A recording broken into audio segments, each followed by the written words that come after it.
Good morning, as usual, ayan, papunta ako ng school. Ayan, every morning, ganito yung routine ko. Papunta ng school para mag-aral ng French. So, yeah, mag-aral tayo ng maayos, guys. Hanggang, ano pa ako dito, 2 months. After maghanap na ako ng works sa pang-umaga.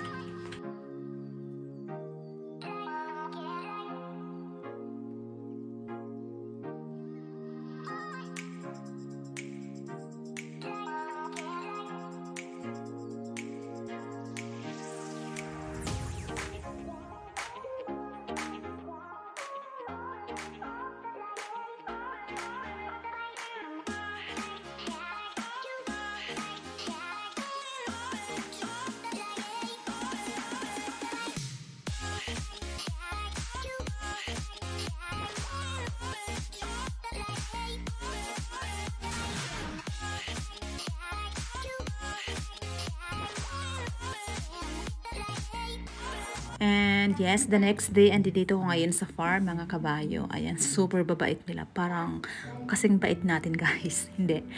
Kapag horse lover ka, talagang mapapamahal ka sa kanila. Ayan. At saka, yeah, ang sweet nila. Ayan. Nakikita nyo naman. Inaamoy-amoy ako niyan.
Saturday morning! Happy weekend, everyone. So, today, magmo-mall kami.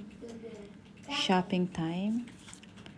Tsaka, ayan, mamimili kami ng groceries shopping time. Tsaka, mamimili kami ng karne after nitong mag-shopping. For Winona, mga dress. Ayan, ang gaganda ng mga dress, oh.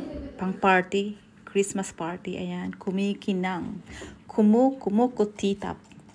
Ayan. Wow, so beautiful. Love it. Ayan, sobrang gaganda ng mga dress ngayon, ng mga collection ng Zara ngayon. Ang ganda. So, ayan, nasa kami, Como. First time kong makapunta rito. Ang mura ng mga paninda dito, guys. So, dito rin kami bibili ng karne. Kaya, super,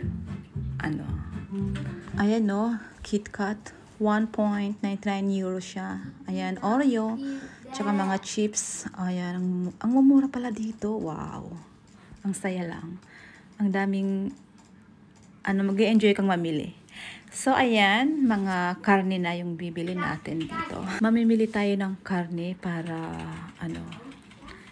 ma-stock tayo for 2 weeks. Para sa Pasko meron tayong meat. Yan. Merong, ayan, mga ganyan-ganyan yan. Sarap niya adobohin, di ba? Tapos, ayan, maraming pagpipilian. May chicken, beef, at kung ano-ano pa. Super sayang mamili kapag hindi siya ganun kamahal. And yeah, ito mga cheese. Ayan, mahilig sila sa cheese. Ang mga French, mahilig sila sa fromage. Ayan. Mga fromage na yan. Yes.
nasira yung design ng cake.